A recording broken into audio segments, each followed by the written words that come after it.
نحمده ونصلي على رسوله الكريم أما بعد أعوذ بالله من الشيطان الرجيم بسم الله الرحمن الرحيم قال اهبطوا بعضكم لبعض عدو ولكم في الأرض مستقر ومتاع إلى حين۔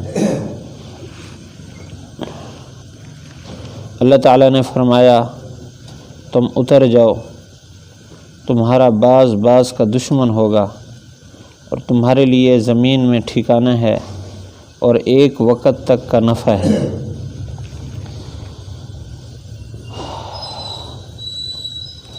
حضرت آدم علیہ السلام، حضرت اماں حوا علیہ السلام نے اس خطا کے بعد جو بھول ان سے ہوئی ہے، اللہ تعالیٰ کے سامنے عاجزی انکساری ندامت کے ساتھ یہ پیشکش کی، ربنا ظلمنا انفسنا، یا اللہ ہم نے اپنے اوپر ظلم کیا، اگر تو نے نہ بخشا وَإِن لَّمْ تَغْفِرْ لَنَا وَتَرْحَمْنَا، اور رحم نہ فرمایا تو ہم تو خسارہ پانے والوں میں سے ہو جائیں گے۔ اللہ تعالیٰ نے پہلے سے یہ طے کیا ہوا کہ زمین پر بھیجنا ہے۔ آدم علیہ السلام کے مقام اور مرتبے کو اللہ تعالیٰ نے بھی پہلے سے متعین فرمایا۔ اس دعا کی برکت سے اللہ تعالیٰ نے ان کے لیے بخشش کے فیصلے تو فرما دیے۔ بعض مفسرین فرماتے ہیں کہ حضرت آدم علیہ السلام اس کے بعد بھی 3 سال تک مسلسل روتے رہے، رات دن ان کی آنکھوں سے آنسو بہتے رہے، یہاں تک کہ ان کے آنکھوں کے آنسو بہنے والی جگہ پر نالوں کے نشان پڑ گئے، اور زمین پر جہاں بیٹھتے تھے وہاں پر بھی یہ آنسو اترتے رہتے تھے۔ اللہ تعالیٰ نے، بعض مفسرین نے یہ بیان فرمایا کہ اللہ تعالیٰ نے انہی آنسوؤں کی برکت سے دنیا کے اندر خوشبودار اور میٹھے پھل اللہ تعالیٰ نے بنائے ہیں۔ تو بہرحال اللہ تعالیٰ نے فرمایا اہبطوا بعضکم لبعض، اب اتر جاؤ۔ اہبطوا جمع کا صیغہ ہے، مراد اس سے یہ ہے کہ تم بھی اور تمہاری پیٹھ میں ہم نے جو قیامت تک آنے والے انسان پیدا کرنے ہیں وہ سارے کے سارے وہ لے کر آپ اتر جاؤ، یعنی اب کے بعد اب تمہارا ٹھکانہ دنیا ہے، تم جنت میں نہیں، تمہاری اولاد کا ٹھکانہ بھی دنیا میں ہے۔ اہبطوا حبط سے ہے، اس کا معنی اوپر سے نیچے کی طرف آنا، تو کیونکہ جنت کو اللہ تعالیٰ نے مقام بلند عطا فرمایا، 7 آسمانوں سے اوپر ہے، تو 7 آسمان کے بعد یہ زمین ہے، تو زمین پر اتارنے کے لیے اللہ تعالیٰ نے یہ لفظ بولا۔ آگے فرمایا بعضکم لبعض عدو، اب زمین پر اتر جانے کے بعد تمہارا بعض کا دشمن ہوگا۔ اب بعض سے مراد یا تو شیطان اور انسان ہے کہ شیطان نے دشمنی کا اظہار کر دیا وہاں، لیکن اب شیطان کو بھی زمین پر اتارا جا رہا ہے، اور آدم علیہ السلام کو بھی زمین پر اتارا جا رہا ہے، اور شیطان نے مردود ہونے کے بعد اجازت بھی طلب کر لی الی یوم الوقت المعلوم، ایک متعین وقت تک مجھے مہلت دے، لأغوینہم اجمعین، میں سب کو گمراہ بھی کروں گا، ولآتینہم من بین ایدیہم ومن خلفہم، ہر طرف سے میں آ کر اس پر حملہ کروں گا۔ اور ادھر انسان کے لیے بھی ایک امتحان کہ جو ازلی دشمن ہے جہاں وہ اترا ہوا ہے انسان کو بھی وہیں اتارا جا رہا ہے، تو بعضکم لبعض عدو اس لیے فرمایا۔ باقی اس میں حکمت کیا ہے؟ کیونکہ اللہ تعالیٰ نے انسان کو اعلیٰ مقام عطا کرنا ہے، ان کو اپنا خلیفہ بنایا ہے۔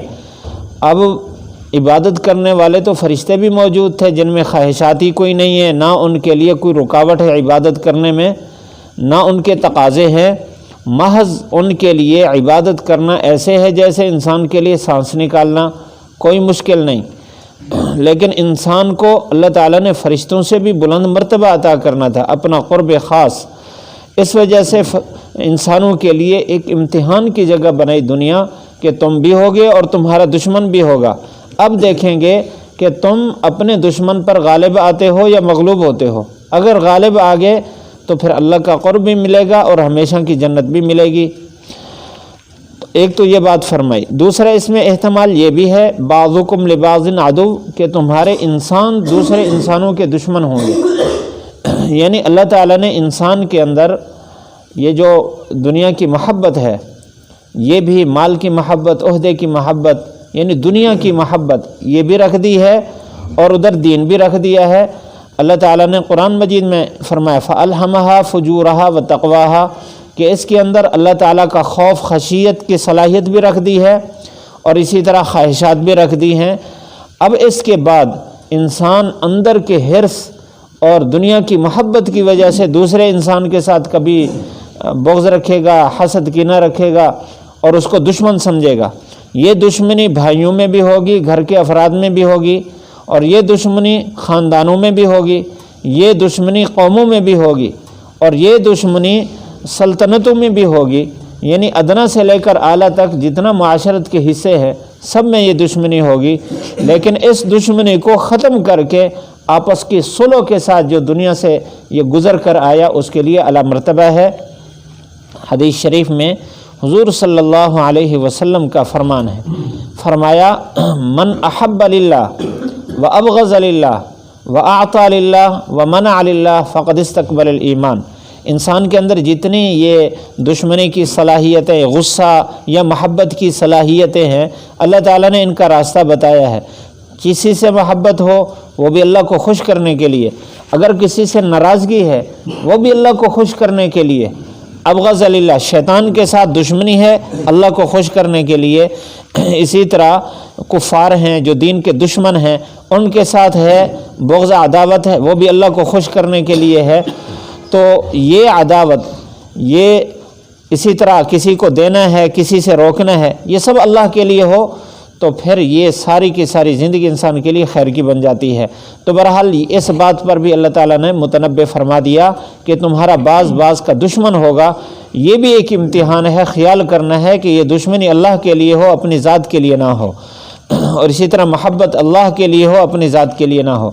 اور فرمایا وَلَكُمْ فِي الْأَرْضِ مُسْتَقَرٌ، اور زمین کے اندر تمہارا ٹھکانہ بنا دیا ہے۔ مستقر، قرار پکڑنے کی جگہ جہاں انسان ٹھہرتا ہے، یہ اللہ تعالیٰ کا انعام ہے کہ اللہ تعالیٰ نے انسان کی ساری ضروریات زمین سے وابستہ رکھ دی۔ انسان کا کھانا پینا اور انسان کا باقی جتنی ضروریات ہے، ہوا ہے، روشنی ہے، سب کچھ موسموں کے اعتبار سے انسان کی ساری جتنی ضروریات ہیں جو انسان کی طبیعت کے عین موافق ہیں، وہ اللہ تعالیٰ نے زمین میں رکھی، اور انسان کو بھی زمین پر رکھا ہے۔ ایسا نہیں کہ انسان کو فضا میں لٹکا دیا ہو یا اس کے لیے ان ضروریات کو وصول کرنا مشکل کر دیا ہو، بلکہ جتنا زیادہ ضروری انسان کی چیز ہے، جو سب سے زیادہ ضرورت ہے، اللہ تعالیٰ نے اس کو سب سے زیادہ آسان کر دیا اور عام کر دیا۔ اب سب سے زیادہ ضروری ہوا ہے، اللہ تعالیٰ نے ہوا کو پھیلا دیا، اس کے لیے طلب کی بھی ضرورت نہیں پڑتی، کہیں سے تلاش کرنے کی بھی ضرورت نہیں پڑتی۔ دوسرے نمبر پر انسان کے لیے پانی ہے، اللہ تعالیٰ نے ہوا سے تو تھوڑا سا مشکل کیا ہے اس کو، لیکن باقی چیزوں سے آسان کر دیا۔ جتنا اس کی ضرورت ہے اس کے مطابق اللہ تعالیٰ نے اس کے پاس پانی وافر کر دیا ہے۔ باقی چیزیں ہیں جس کا تیسرا درجہ ہے، اللہ تعالیٰ نے اس کے مطابق اس کو رکھا ہے۔ انسان کو دوائیوں کے علاج کی ضرورت پڑتی ہے آخر میں، یعنی صحت کے بعد مرض میں، اسی طرح جوانی کے بعد بڑھاپے میں، اللہ تعالیٰ نے اس کو آخر میں اس کی وصولی تھوڑی سی مشکل کر دی ہے، پیسے کے ساتھ وہ ملتی ہے، ذرا مہنگی ملتی ہے۔ تو اللہ تعالیٰ نے انسانی ضروریات انسانی طبیعت کے مطابق زمین پر رکھی ہیں، اور اللہ نے انسان کو بھی زمین پر بھیجا ہے، یہ اس کا بڑا احسان ہے۔ تو فرمایا وَمَتَاعٌ إِلَىٰ حِينٍ، لیکن یہ یاد رکھے کہ جو کچھ زمین میں ہے یہ سارا نفع ہے عارضی، ایک وقت تک ہے، ہمیشہ رہنا نہیں ہے۔ اس وجہ سے اللہ تعالیٰ نے کسی کو اسباب وافر دیے ہوں تو وہ آخرت کو سامنے رکھے، ان اسباب کے اندر گم نہ ہو۔ اگر اس میں گم ہو گیا اور اچانک موت آ گئی تو پھر افسوس کے علاوہ کچھ نہیں ہوگا۔ تو یہ بھی مستقل سبق دیا ہے اس آیت میں۔ ایک تو ہم نے زمین پر رہنا ہے، ایک دوسرے کی دشمنی سے بچیں اور ایک دوسرے کی عداوت سے بچیں۔ جو حقیقی دشمن ہے شیطان، جس کو اللہ تعالیٰ نے دشمن قرار دینے کا حکم فرمایا، وَاتَّخِذُوهُ عَدُوًّا، اس کو دشمن سمجھو، اس کو دشمن رکھے۔ زمین پر اللہ تعالیٰ کے جتنے انعامات ہیں ہم اللہ کا شکر ادا کریں کہ اللہ تعالیٰ نے ہمیں عطا کی ہے اور ہمارے لیے اس کو آسان کر دیا۔ اور تیسری بات جو یہاں سمجھ میں آ رہی ہے اور سبق دیا جا رہا ہے وہ یہ ہے کہ آخرت کو سامنے رکھ کے ہم نے زندگی گزارنی ہے۔ کوئی چیز بھی ہمیشہ کے لیے نہیں ہے، سب عارضی ہیں، اس کو صحیح طور پر استعمال کر کے جائیں گے ہمیشہ کا نفع ہے۔ اللہ تعالیٰ عمل کرنے کی توفیق نصیب فرمائے۔ قال اهبطوا بعضكم لبعض عدو ولكم في الأرض مستقر ومتاع إلى حين۔ قال اللہ تعالیٰ نے فرمایا اهبطوا اترو آسمان سے، بعضكم لبعض عدو تمہارا بعض کا دشمن ہے، وَلَكُمْ اور تمہارے لیے فی الارض اس زمین میں مستقر قرار پکڑنے کی جگہ ہے، وَمَتَاعٌ اور نفع ہے، اِلیٰ حین ایک وقت تک کا۔ الحمدللہ رب العالمین والصلاة والسلام علی سید الانبیاء والمرسلین۔ ربنا آتنا فی الدنیا حسنہ وفی الآخرۃ حسنہ وقنا عذاب النار۔